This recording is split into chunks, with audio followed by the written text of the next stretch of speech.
এত টাকা দিয়ে গ্যাস কিনে ফুটপাতের দোকান করে কি আমরা এই ব্যবসা করে কি খাইতে পারবো? লুটপাট শুরু হয়েছে, কোনো জায়গা 2200, 2400, 2300 যে দামে পাইতেছে। এক ছুটিয়া এক লোকের কাছে এই টাকাগুলো চলেতেছে। 8 দিন আমার বাসা রান্না হয় না গ্যাস সংকটের কারণে। এই কারণে আমি 4 দিন ধরে রেস্টুরেন্টে খাচ্ছি। এখন আমাদের কাছে যা দেখতেছেন আপনি সবই খালি। সারা দেশে চলমান তরলীকৃত পেট্রোলিয়াম গ্যাস এলপিজি সিলিন্ডারের তীব্র সংকটে বিপর্যস্ত হয়ে পড়েছে সাধারণ মানুষ ও ক্ষুদ্র ব্যবসায়ীরা। বাসার রান্নাঘর থেকে শুরু করে ফুটপাতের চায়ের দোকান সবখানেই নিভে যাচ্ছে চুলা, কোথাও সিলিন্ডার মিলছে না, আবার কোথাও মিললেও কিনতে হচ্ছে সরকার নির্ধারিত দামের দ্বিগুণের চেয়ে বেশি দিয়ে।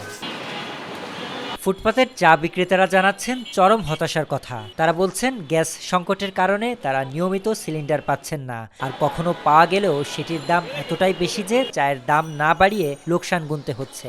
অনেক ব্যবসায়ী বাধ্য হয়ে চা বিক্রি বন্ধ রেখেছেন। যারা ব্যবসা করে এরা সিন্ডিকেট করতে আছে এগুলোর জন্য। আমার ইচ্ছা দিয়ে গ্যাস একদিনে দেন এইতে পারি আপনি 2000 টাকা দিতে হইবে। আমি 2000 টাকা দিয়ে গ্যাস আনছি, চা তো আগের রেটে 10 টাকা বেচতে হয়। বলেন আমরা এই এত টাকা দিয়ে গ্যাস কিনে ফুটপাতের দোকান করে কি আমরা এই ব্যবসা করে কি খাইতে পারবো? কারণ একটা চার দাম 5 টাকা, এখন যদি 8 টাকার দাম বলি কাস্টমাররা আমাদের উপর উত্তর দিতে হয়। এই কারণে আমরা খুবই প্রমাণিত অবস্থায় আছি। একই সংকটে পড়েছেন হোটেল ও রেস্তোরাঁ ব্যবসায়ীরা। তারা অভিযোগ করছেন নির্ধারিত মূল্যের চেয়ে অনেক বেশি দামে এলপিজি কিনতে হলেও খাবারের দাম বাড়ানো সম্ভব হচ্ছে না। এতে লাভ তো দূরের কথা, খরচ ওঠানোই কঠিন হয়ে পড়েছে। গ্যাস সংকট থাকার কারণে আমরা ঠিকভাবে দোকান পরিচালনা করতে পারতেছি না। একটা গ্যাস প্রায় 2000 টাকার মতো, সিন্ডিকেটটা ভাঙা দরকার। খাবারের দাম বাড়াতে পারি, ফলে আমরা প্রতিদিন আমাদের 12 থেকে 13,000 টাকা ভর্তি করতে প্রতিদিন। লুটপাট শুরু হয়েছে, কোনো জায়গা 2200, 2400, 2300 যে দামে পাইতেছে। গ্যাসের সংকট চলতেছে, আমাদেরও বাধ্য হয়ে নেওয়া লাগতেছে। এলপিজি সংকটের সরাসরি প্রভাব পড়েছে সাধারণ ভোক্তাদের উপরও। অনেক পরিবার কয়েকদিন ধরে বাসায় রান্না করতে পারছেন না, বাধ্য হয়ে হোটেলে খাবার খেতে হচ্ছে, যা স্বল্প বেতনের চাকরিজীবী ও নিম্ন আয়ের মানুষের জন্য বাড়তি আর্থিক চাপ তৈরি করছে। গ্যাস এমন একটা অবস্থা হয়ে গেছে, ঢাকা শহরে গ্যাস ছাড়া তো রান্না করার কোনো অবস্থা নেই। এখানে লাকড়ি দিয়ে কোনো রান্না করার সুযোগ নেই। 8 দিন আমার বাসা রান্না হয় না গ্যাস সংকটের কারণে। এই কারণে আমি 4 দিন ধরে রেস্টুরেন্টে খাচ্ছি।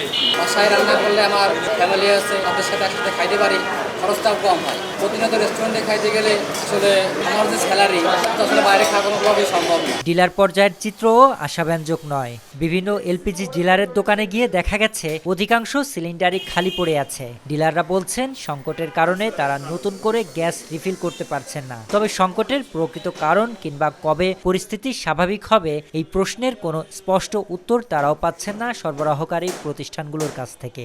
চাহিদা হচ্ছে পার্টি 100, সপ্তাহে দিচ্ছে 20 পিস। আমাদের বিভিন্ন কোম্পানি বন্ধ হয়ে গেছে, বসুন্ধরা, যমুনা, জেএমআই। এই কোম্পানিগুলো বন্ধ হওয়ার কারণে আমাদের যে মেঘনা গ্রুপ আছে, বিএম আছে, এদের উপরে অনেক প্রেশার কারণে আমাদের গ্যাসটা লিকুইডটা কম, আমরা কম পাচ্ছি। কম পাওয়ার কারণে হচ্ছে আপনার গ্যাসটা সংকট। আর আমাদের যে প্রাইজের যে বিষয়টা, নির্ধারিত যে গভর্নমেন্ট মূল্য 1256 টাকা ছিল, 53 টাকা ছিল গত মাসে, এই মাসে খরচা হচ্ছে আপনার 1306 টাকা।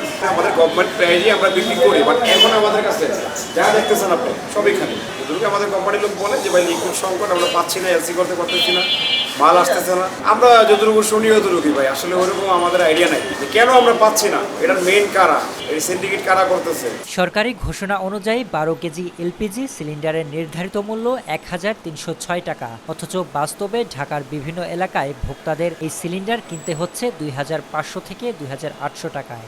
দামের এই স্বাভাবিক ও অভিন্ন বৃদ্ধি জনমনে গভীর সন্দেহ তৈরি করছে যে ন্যূনতম তদারকি ছাড়াই একটি শক্তিশালী সিন্ডিকেট বাজার নিয়ন্ত্রণ করছে। পরিস্থিতি আরও জটিল করেছে এলপিজি গ্যাস ব্যবসায়ী সমবায় সমিতি লিমিটেডের ঘোষণা। সংগঠনটি বৃহস্পতিবার থেকে সারা দেশে অনির্দিষ্টকালের জন্য এলপিজি সিলিন্ডার বিক্রি ও সরবরাহ বন্ধের সিদ্ধান্ত নিয়েছে। তাদের দাবি, বিইআরসি থেকে নতুন করে মূল্য সমন্বয় করতে হবে এবং প্রশাসনিক হয়রানি ও জরিমানা বন্ধ করতে হবে। বিইআরসির সঙ্গে বৈঠকে দাবি মানা না হলে সম্পূর্ণ সরবরাহ বন্ধ রাখার হুঁশিয়ারিও দিয়েছে সংগঠনটি। সব মিলিয়ে প্রশ্ন উঠছে, এই এলপিজি সংকট কৃত্রিম নাকি বাস্তব? কার দায়ে ভোগান্তিতে পড়েছে কোটি কোটি মানুষ? শরীফ রাহাত, দেশকাল নিউজ।